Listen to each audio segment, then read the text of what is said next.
here's what we're talking about today. If you've ever wondered why you get blood and mucus, what causes blood and mucus with IBD, we're here to tell you about that. We're here to tell you everything you need to know about blood and mucus and why it's happening. Now, many people believe blood and mucus is stress. They think it's food allergies, medication, something else, but blood and mucus show up in your bowel for a very distinctive reason, and we're gonna talk about that. So in this training today, we're talking about why you get blood and mucus, why your body creates mucus, what other things are producing mucus that are not your actual body itself.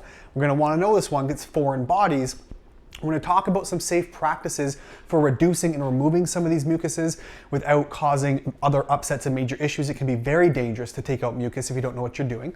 And we're also going to talk about how to reduce blood and mucus ultimately in IBD. So for those of you who are new here, if you don't know who I am, my name is Josh Deck. I'm a holistic nutritionist, IBD specialist, and medical lecturer. I'm also a physician's consultant, physician's consultant for Crohn's and colitis and things like severe IBS. And I've helped hundreds of people now find natural relief and reverse their IBD entirely, come off medication. And so I'm on a mission to help the world see that IBD is reversible, because truthfully, it's an $800 billion a year industry that I'd much like to see dismantled, this big pharmaceutical medical machine. Okay, so let's get right into it. If you're dealing with bowel disease like Crohn's and colitis, you've almost certainly seen blood or mucus in your stool at some point, sometimes more than others. And so I want to talk about where these things are coming from and what's really happening. It's not a random condition. It's not a condition with no explanation. It's not your body is producing a large part of it, but contrary to popular belief, mucus and blood are a byproduct to other things. No, your body is not randomly, arbitrarily waking up one day allergic to your own tissues and decides to attack your colon. That's not what's happening. Currently writing a book on this one actually, and we're working with some of the top doctors in the country to prove this. So if you're dealing with Crohn's and colitis, if you've seen blood and mucus at the same time, individually, it happens all the time, there's a few things that are happening here. So there's really, we're gonna say 4 big things that are happening leading to bleeding. Let's start with this one first. So the first thing we see in bleeding, the first big one, is going to be erosion. Now I'm gonna put this kind of as extra because they're sort of one and the same, but they are and they aren't, is ulceration. So erosion and ulceration. Ulceration are sores opening up. Erosion is this wear and tear. You've heard me talk many times. If you're a listener, you're a regular, if you're on the podcast, wherever you are, you maybe heard me use the analogy of wearing a pair of shoes without socks, where that rubs and rubs and rubs. Your heel would rub till it gets red and blisters and bleeds. That's how we sort of develop this erosion over time, where things start as no big deal, they progress and eventually get worse until you one day have bleeding. We also have ulceration. This can often open up very quickly. We have certain microbes in the body, or certain microbes that can overgrow, invasive species or inflammatory processes that can create ulceration, kind of like a blister on the inside, a little bit different. But it's we open up into these sores, which can get red, inflamed, raised, they can bleed, and even turn into like fissures in worst case scenario, especially in the bowel through things like Crohn's disease. So we see erosion and ulceration. These are damaging the gut and the gut lining, right? This leads to our next piece here, which is going to be tissue damage. I don't know why I'm going back between capitals and lowercase, but bear with me today, guys. So you see erosion, ulceration, ultimately this is tissue damage. Now, when you have blood vessels underneath something and you wear away that something, the blood vessels are exposed and naturally they get worn down next. It'd be like having, I don't know, you're chopping something under a piece of saran wrap, right? You break through the saran wrap, you're gonna bust up the thing underneath. It's gonna break up, that's what happens. That's the first image that came to my head. Bit weird, but you get the idea. And so what else starts to happen as well, we have impaired healing responses. Now, the impaired healing responses are happening for a number of different reasons. Your immune system is overdrawn, it's overinflamed. Your blood cells, we're gonna get into the different types of cells that actually produce mucus and inflammation here in a second as well. But when your immune system is overreacting, we've talked about this many times before. If you're new, I'll go over it quickly. Your inflammation may be long and chronic, but it came from an acute reason that never got addressed, therefore became chronic or long lasting, right? Chronic just being a year or more ongoing without much relief or really any change from medical intervention. But medical intervention just suppresses your symptoms. So if you are inflamed and you only suppress the inflammation, you still have the problem. You can get a splinter in your foot and put numbing cream on it. You may not feel it, but the splinter's still in your foot. And so it's still causing tissue damage as it's wobbling and moving around as you walk. And so when we look at this, we have inflammation, which leads to erosion, ulceration, tissue damage, and of course, an overdrawn immune response leading to impaired healing, or something stuck in the body causing the problem leading to impaired healing.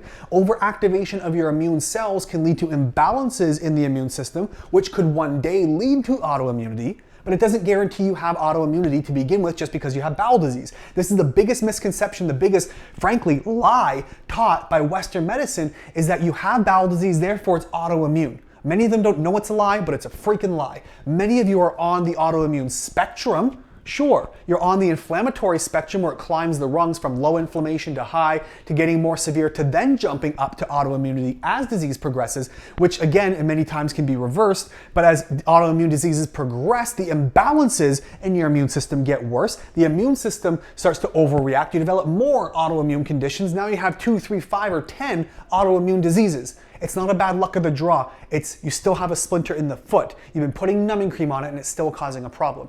And so this is where blood comes from: erosion, ulceration, tissue damage, impaired healing. That's effectively it. Breaks down the tissues, exposing your blood vessels, which are rampant inside your GI tract. Of course, we need a ton of blood down there. And that exposure and erosion of these vessels is what's ultimately causing your bleeding. Now, we've lost integrity into the gut and gut lining, right? We've won out the tissues, we've lost integrity, the blood vessels are exposed. The immune cells, we have certain things that can release like cytokines. These are pro-inflammatories. Now we can get these from certain immune cells. We have great an immune system. Your immune system has so many amazing parts and pieces, so many cells programmed that communicate and do all kinds of things. You have T cells, which are in your immune system. You have macrophages or macrophages, if you're feeling fancy, which kind of come in and like clean up and sort of eat up all the junk.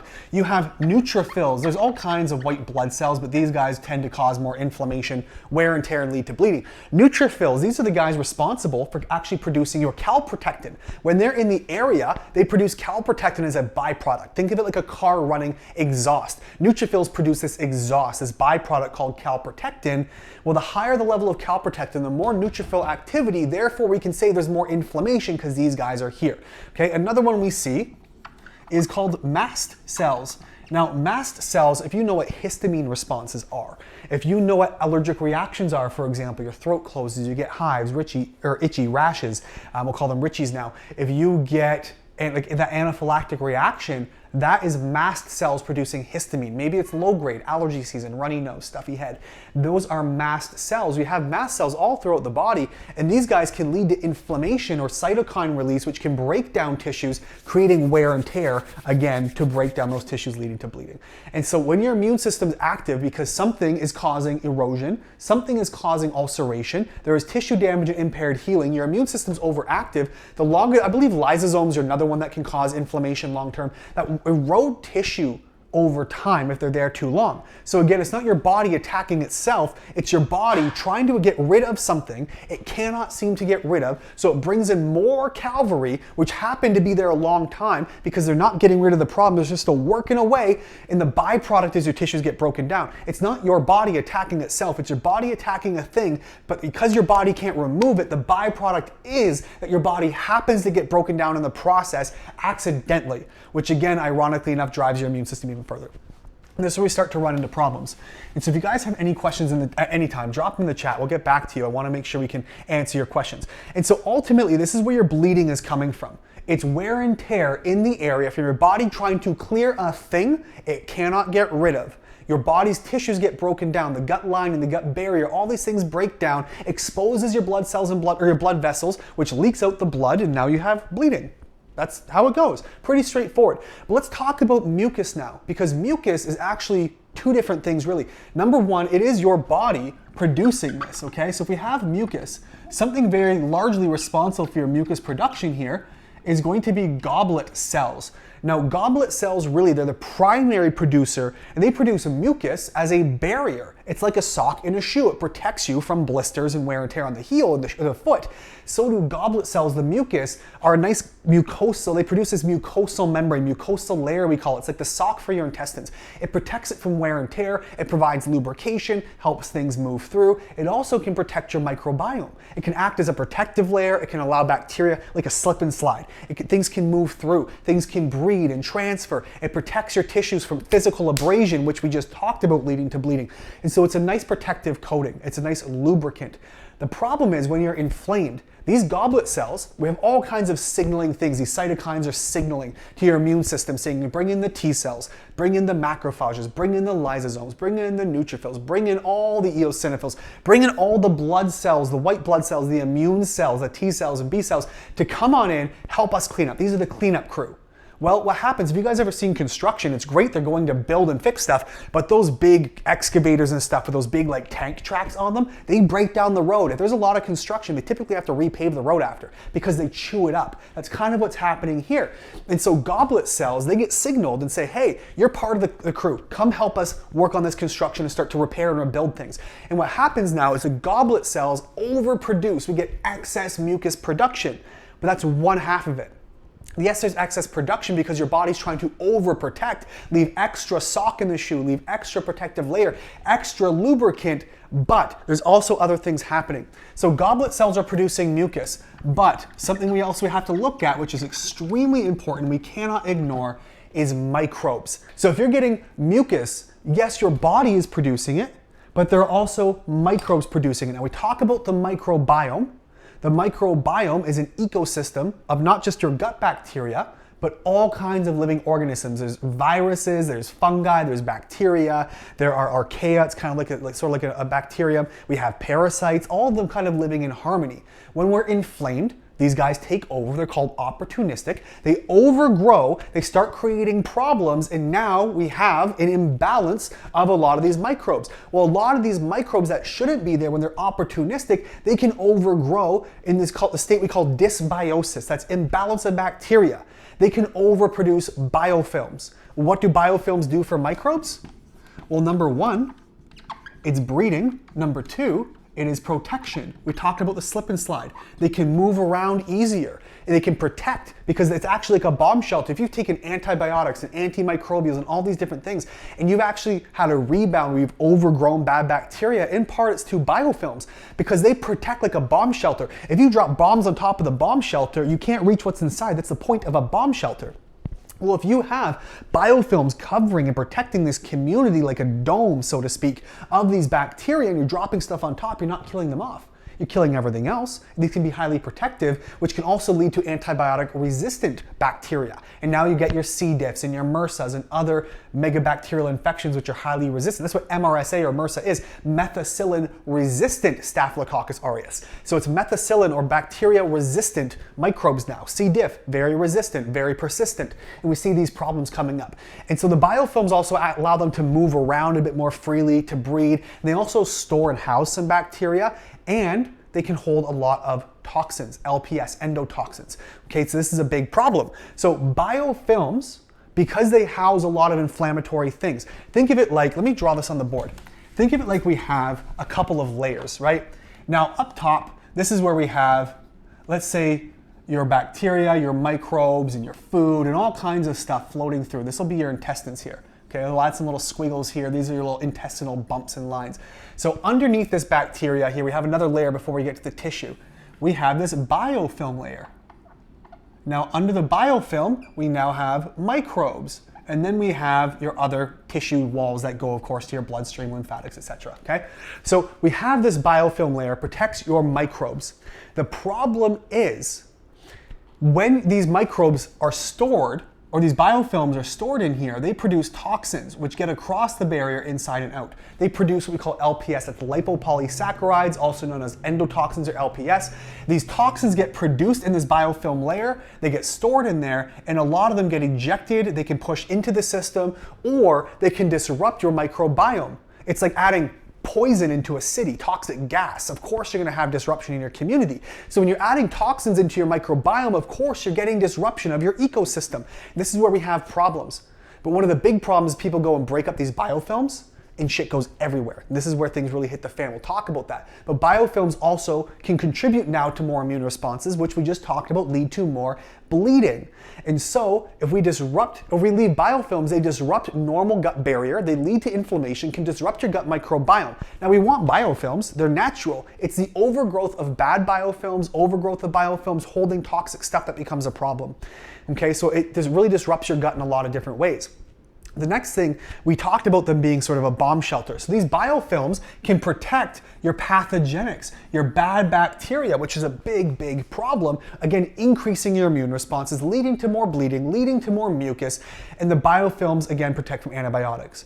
And so what happens? People go, well, I want to get rid of my biofilms. This is causing me a problem, right? Because obviously if you have blood and mucus, you want to get rid of it. You want to reverse the IBD. Well, let's talk about that. Now, any point you guys say, hey, help me do this safely, comment solution. We're going to talk to you about this and show you how it works, okay? But here's the deal. And if you guys have questions, drop them in the chat. We're going to go through those later with you all as well. I want to make sure we go through your questions. That's the most important part of these lives, is getting your questions answered, okay? So let's talk about this. How do you start to reverse this process, this biofilm overproduction, reversing the bleeding and the mucus? Well, obviously, if you're having a pathogen or a microbe or something in there causing a problem, you have to get rid of it in order to fix it. Well, okay, great, that sounds easy enough. The problem is, like we talked about, we get rid of these biofilms. It's holding all these little toxins, these gnarly little guys in here. And what do? You open the door, you tear away the biofilms, and now they're free to go wherever they want to go. They get to your bloodstream, circulate everywhere. All these toxins produced. They get into your lungs. We literally can see leaky lung. Like people with asthma typically have gut issues. We see brain dysfunction, mental health, anxiety, depression, even schizophrenia, bipolar. Comes back to the gut for a number of reasons. This is one of those number of reasons. So we have all these toxins now exiting the body. So if we are busting up biofilms without a backup strategy or plan to capture them, we're causing a big problem. And this is where we have to have a really good protocol. So we talked about on the last episode of the last live here, we talked about number one, having proper drainage. Because it's great to try to get these things out, but they need somewhere to go. And so drainage is a big part of it. I won't go into detail now. We talked about it on the last one. But drainage, that's your liver, lymphs, lungs, kidneys, sinuses. It's going to be your blood. It's going to be your bowels. It's going to be bile and bile ducts. These are drainage pathways, skin, how things exit the body. If those are junked up, and if you have bowel disease, I can almost guarantee yours are, you're going to try to get rid of these. They're not going to be able to exit, so they just circulate and they find another place to sit, and they cause more problems. Now we get sicker. We get these unfortunate reactions called Herxheimer, where you have headaches and nausea, vomiting, dizziness. People can hospitalize themselves. It's really nasty. So we need proper drainage. Number two, we need proper binders. Binders are things like charcoal, bentonite clay, zeolite, humic acid, fulvic acid, certain types of fibers, glucosamine, apple pectin, citrus pectin. These are all great binders. Now, not every binder is good for everyone. One of the things we have to keep in mind is binders work like static. And so if I have stuff floating around, right, through my tissues, and I have all this junk, say, floating in my blood, I jump on and grab a binder, it's like static. Picture rubbing a balloon against your hair or the carpet and touching your hair. It pulls like static. So it reaches in and grabs stuff. Well, I can start taking toxins from here and moving it into my GI. If I take like an oral pill like charcoal or something like a GI detox of some kind with bentonite clay and zeolite and fulvic acid, what it does is now I move these toxins from one place to another. Now that can increase my immune response because you're now taking toxins and moving them through layers of tissue where different parts of your immune system are responsible. You could crank things up, so you have to be careful. This is my advice. Do not do this without supervision because you can make yourself very sick. But we have proper drainage, so we have somewhere for them to go. We have binders so that they don't end up not only coming in, but also finding somewhere else in the body to live. Okay, so drainage and binders. If these are properly in place, then sometimes it can usually be safe to look at biofilm disruption, okay? That's where this can come in. You don't want to disrupt until you have a place for them to go and something to catch them, and then disruption can start to happen. But now what? What is causing the biofilms? This is an important part. This is where you have to go after your microbes. And so if it's parasites, if it's fungi, if it's mold, if there's heavy metals leading to this proliferation of overgrowth of bad bacteria, if we have whatever kind of toxicity going on, there's bacterial overgrowth, there's fungi. I think we talked about mold just briefly, which is also a fungi, but Candida is really prolific as well. These are all things, E. coli, these are microbes that can lead to major issues, leading to inflammation, leading to biofilms, which give us right from the beginning. If you have an overgrowth of Clostridia, maybe C. diff, maybe another Clostridia species, but you get erosion, ulceration, tissue damage, impaired healing, which leads to overproduction of mucus and mast cells, or goblet cells rather. It leads to overproduction of your inflammatory responses. It leads to imbalances. It leads to biofilms, and it back into the circle. So we have to have somewhere for them to go. We need drainage. We need to have binders to capture them, and then we can look at biofilm biofilm disruption to start attacking, lifting the door off the bomb shelter, so we put the bombs in, they have somewhere to go. That's another part of the process. So then we have, I'm just gonna put antimicrobial, because it's not necessarily bacteria, losing stuff off my table here, but it could be everything. It could be, again, fungi, it could be bacteria, it could be parasites, could be whatever. Now, if we go too strong on the antimicrobials, what happens? We get sick. This is why antibiotics cause a problem. Now, I recently did a lecture on this one. It's actually on the podcast as well. If you guys want access to that, just comment podcast below. And we recently talked about this, which is, do antibiotics cause IBD? Well, yeah, everything works in a community and ecosystem. Everything's in balance. And so if you have a lot of good bacteria, they're also typically killed off by the bad, or by the antibiotics. The good and the bad typically die together.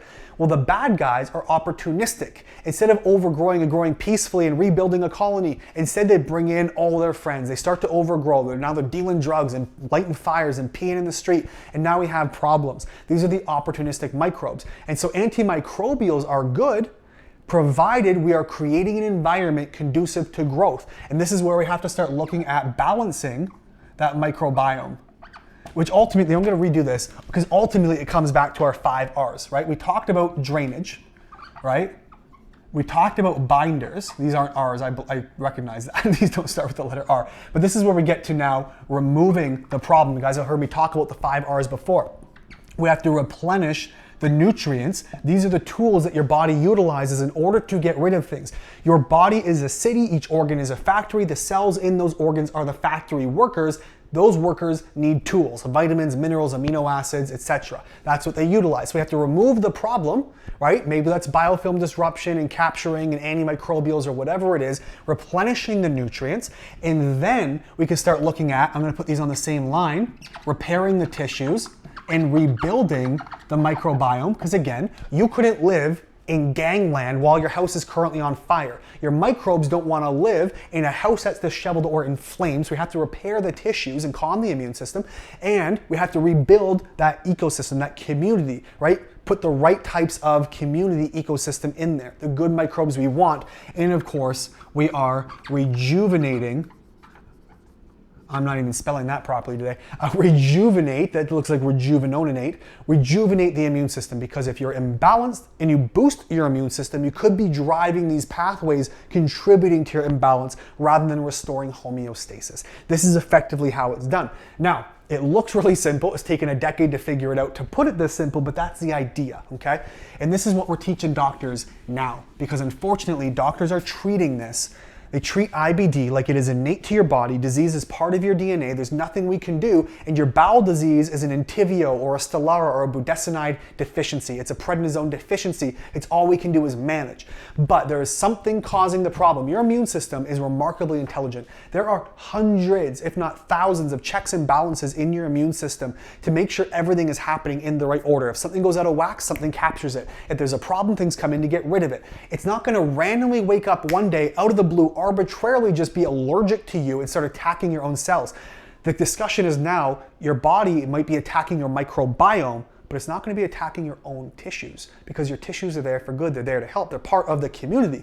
You're not going to get upset and go shoot your neighbor. You're going to shoot the guy causing the problem, right? And so this is what we got to look at. And so nothing is random. Every inflammatory response is happening for a reason. The blood and the mucus are byproducts of erosion, ulceration, tissue damage, and impaired healing, along with overproduction of mucus from either your body's own goblet cells trying to overprotect you, or your gut bacteria and the microbes in there that are problematic, causing biofilms to protect themselves, to overbreed, and to move. These are where the problems come in, and this is what it means to start reversing this problem. So here's what I want to do for you. I want this to make sense. Everything here should make sense. IBD is a reversible condition that your doctors tell you is part of your body. It's part of your DNA. There's nothing we can do. We got kids as young as 2 and 3 years old with skin issues and gut issues and bloody bowels. It's coming from somewhere. We got people in the 70s and 80s. It's coming from somewhere, and everything in between. All over the world. I think we're in like 15, 16 different countries now. So here's the deal. It is a reversible condition. All you have to do is ask. If you comment the word solution, I'm going to reach out.